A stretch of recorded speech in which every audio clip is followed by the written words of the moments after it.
PNCR's Shadow Minister for Health, Dr. George Norton, today drew the government's attention to what he says are the deficiencies in the local health sector. Norton, in his presentation in the National Assembly, heavily criticized the health ministry and by extension the government for the many loopholes in the sector and called for better management of the country's medical institutions. We criticize because we want to put things right. It is a fact that there are dedicated workers in the system. Doctors who will sleep in their cars for there are no place for them to rest while on duty. Nurses who remain at their post and work when there were not even the basic equipment and materials to do so.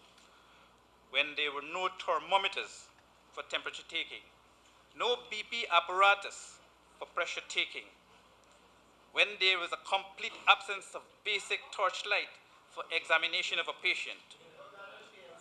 In so many countries, the actions of these workers would have been different.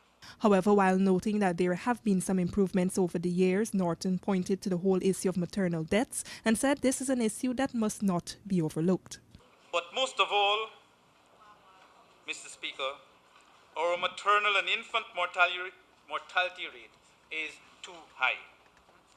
In 2010, there were more than 17 cases at the Georgetown Public Hospital alone. In just 1 year, the maternal mortality rate went up by 6.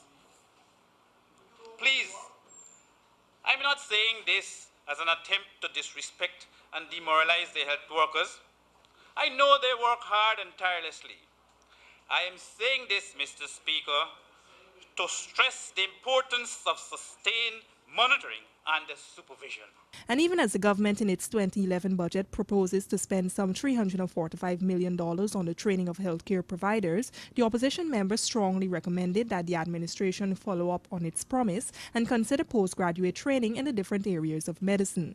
This, Norton said, is in dire need at the Georgetown Public Hospital, especially in the area of pediatrics and obstetrics. Reporting for Capital News, Nadine Luthers.